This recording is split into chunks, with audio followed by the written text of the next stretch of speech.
नमस्कार दोस्तों, आप देख रहे हैं नमो भारत न्यूज़। मैं हूं अतुल शुक्ला और मैं आज एक ऐसी खबर के बारे में बात करूंगा जिसकी वजह से चाइना का ड्रैगन किसी बिल में जा छुपा है।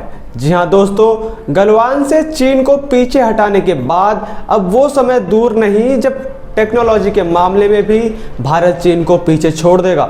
मैं वीडियो की शुरुआत करूं उससे पहले आप इस वीडियो को लाइक कर दीजिए और कमेंट सेक्शन में नमो नमो लिख दें और उसी के साथ अपने दोस्तों के साथ इस वीडियो को शेयर करें जिससे अधिक लोग देश दुनिया की तमाम खबरों से जागरूक रह सके।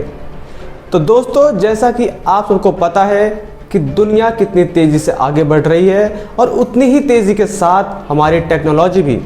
आप इस तेज़ी का अनुमान इसी बात से लगा सकते हैं कि आजकल के 2-3 साल के बच्चे भी फ़ोन पर YouTube चलाना जानते हैं। लेकिन दोस्तों, हर सिक्के के दो पहलू होते हैं। अगर एक तरफ टेक्नोलॉजी में विकास हो रहा है तो कहीं ना कहीं उसके कुछ नुकसान भी हैं, जिसमें से सबसे बड़ा खतरा आता है साइबर अटैक का।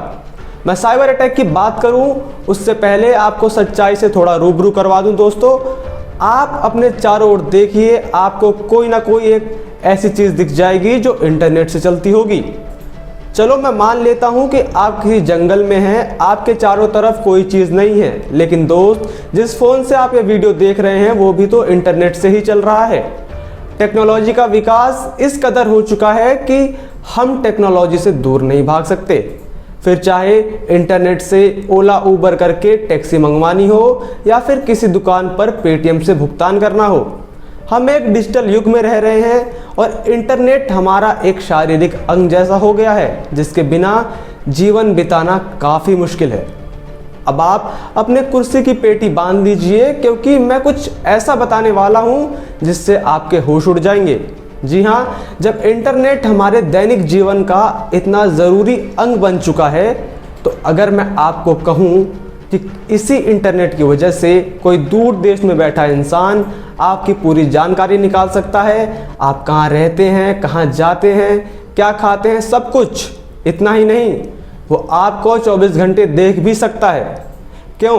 खिसक गई ना आपके पैरों की भी ज़मीन। जी हाँ दोस्तों, यह सब संभव है और जब यही सब चीज़ एक नेशनल लेवल पर होती है तो इसी को साइबर अटैक का नाम दिया जाता है। आने वाले समय में देश एक दूसरे से युद्ध करने के लिए हथियारों का इस्तेमाल नहीं करेंगे, उसकी जगह साइबर अटैक एवं बायो अटैक जैसी चीज़ों का इस्तेमाल किया जाएगा।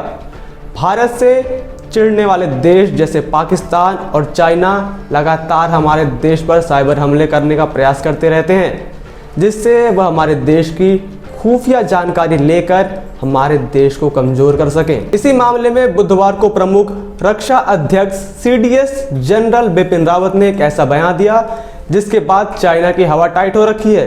बुधवार को बिपिन रावत ने कहा कि चीन भारत के खिलाफ साइबर हमला करने में सक्षम है और प्रौद्योगिकी के मामले में दोनों देशों की क्षमता में अंतराल है।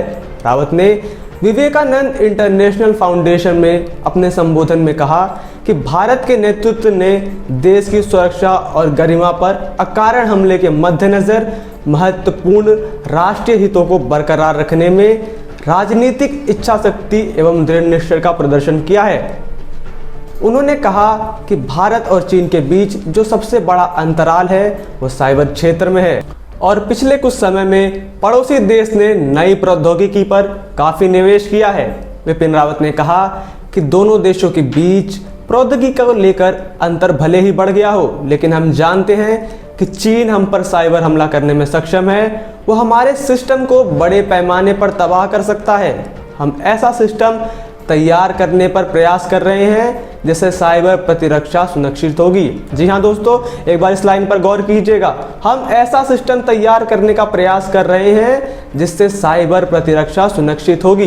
बिपिन रावत ने कहा, भारत हर क्षेत्र में पूरी जोर शोर से तैयारी कर रहा है, फिर चाहे किसी भी प्रकार का युद्ध हो। रावत ने बताया कि इस समय देश परोक्ष युद्ध से लेकर हाइब्रिड और गैर संपर्क पारंपरिक युद्ध जैसे विभिन्न सुरक्षा खतरों तथा चुनौतियों का सामना कर रहा है। उन्होंने अपने संबोधन में भारतीय सेना की विकास की बात करते हुए कहा कि हमें दूसरे देशों से हथियार लेने के बजाय खुद देश में सुरक्षा साधन उत्पन्न करने होंगे जिससे पश्चिमी देशों पर निर्भरता को खत्म किया जा सके।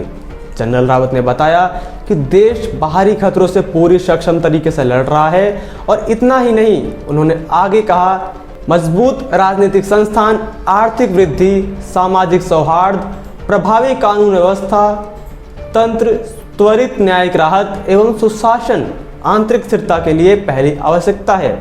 उन्होंने कहा, हमारे नेतृत्व ने देश की सुरक्षा, मूल्यों और गरिमा पर अकारण हमले के मद्देनजर महत्वपूर्ण राष्ट्रीय हितों को बरकरार रखने में राजनीतिक इच्छा शक्ति एवं दृढ़ निश्चय का प्रदर्शन किया है। आपको बता दें कि साइबर हमलों के मामले में दिल्ली 5वें नंबर पर आता है। सिर्फ 2020 में इन साइबर हमलों में 207% की वृद्धि हुई है। इतना ही नहीं, हाल ही में मोबीक्विक ऐप का 8000 GB का डाटा हैकर्स ने डार्क वेब पर बेचने के लिए डाल दिया था। पिछले ही दिनों 330 मिलियन फेसबुक यूजर्स का डाटा लीक हो गया था। इसके अंदर फेसबुक के संस्थापक मार्क जुकरबर्ग तक का फोन नंबर लीक हो गया था। देश विदेश में आए दिन साइबर हमले होते रहते हैं, फिर चाहे हो छोटे लेवल पर अटैक करके किसी बैंक से पैसे निकालने का हो या फिर किसी बड़ी कंपनी का डाटा हैक करने का। आज के समय में डाटा ही धन है और हर देश अपने कुल जीडीपी का एक बड़ा आय साइबर सिक्योरिटी में लगाता है। भारत को भी यह जल्द से जल्द समझना होगा और भारत को अपनी साइबर सिक्योरिटी और मजबूत करनी होगी। इतना ही नहीं, स्कूलों में कोडिंग और कंप्यूटर से रिलेटेड पढ़ाई पर जोर देना होगा, जिससे बच्चों का मन शुरू से ही इन चीज़ों की तरफ आकर्षित हो और उन्हें इन सब की जानकारी हो। टेक्नोलॉजी के मामले में हमारा देश काफ़ी पिछड़ा हुआ है। यही वजह है कि मोदी जी जब से सत्ता में आए हैं तब से वो डिजिटल भारत पर जोर दे रहे हैं। इतना ही नहीं दोस्तों, इन्हीं साइबर हमलों से निपटने के लिए 2019 में भारत की डिफेंस साइबर आर्मी DCA का गठन किया गया, जिसका मुख्यालय दिल्ली में है। इसके साथ ही इस एजेंसी को साइबर सुरक्षा खतरों से निपटने का काम सौंपा गया। भारतीय नौसेना रियर एडमिरल मोहित गुप्ता को मई 2019 में DCA के पहले प्रमुख के रूप में नियुक्त किया गया था। इतना ही नहीं, 2021 के बजट में टेक्नोलॉजी का 10 से 20% का हिस्सा साइबर सिक्योरिटी के लिए तय किया गया। और कहीं ना कहीं बिपिन रावत का दिया गया बयान इस बात की तरफ संकेत करता है कि भारत किस प्रकार से अपनी कमर कस के साइबर सिक्योरिटी की तरफ ध्यान दे रहा है। और आने वाले समय में भारत खुद को इतना सक्षम कर लेगा कि चाइना को अपनी खैर मनानी होगी। आपको बता दें कि पिछले साल मुंबई में हुए पावर ग्रिड फेल के पीछे चाइना का हाथ बताया जा रहा है। मार्च के महीने में अमेरिकी सांसद ने बाइडेन सरकार से साइबर हमलों के लिए चीन की निंदा करने की बात कही थी। अमेरिका के एक वरिष्ठ सांसद ने चीनी हैकरों द्वारा भारत की पावर ग्रिड प्रणाली को निशाना बनाने संबंधी रिपोर्ट के मद्देनजर बाइडेन प्रशासन से भारत का साथ देने का अनुरोध किया था। साइबर हमले जैसी गतिविधियों की निगरानी करने वाली एक अमेरिकी कंपनी की रिपोर्ट में भारत की पावर ग्रिड प्रणाली को निशाना बनाने की बात सामने आई थी। सांसद फ्रैंक पैलोन ने ट्वीट करते हुए कहा था कि अमेरिका को निश्चित रूप से रणनीतिक साझेदारों के साथ खड़ा रहना चाहिए और भारत के पावर ग्रिड पर चीन के खतरनाक साइबर हमले की निंदा करनी चाहिए। जी हाँ दोस्तों, जिसकी वजह से महामारी के दौरान अस्पताल को जनरेटरों का सहारा लेना पड़ा। पैलोन ने ट्वीट किया था कि हम चीन को बल प्रयोग और डर के माध्यम से क्षेत्र में प्रभुत्व कायम करने की अनुमति नहीं दे सकते। साइबर क्षेत्र में भारत के लगातार बढ़ते कदमों को देखते हुए और वैश्विक स्तर पर चाइना की आलोचना होने के बाद शी जिनपिंग की नींदें कहीं ना कहीं उड़ गई होंगी। तो अगर आपको यह वीडियो पसंद आया हो तो इस वीडियो को लाइक करें और कमेंट सेक्शन में अपनी राय बताना ना भूलें। जय हिंद, जय भारत। वीडियो को लाइक, सब्सक्राइब और शेयर करना ना भूलें। अपने विचारों को कमेंट बॉक्स में लिखकर हम तक जरूर पहुंचाइए।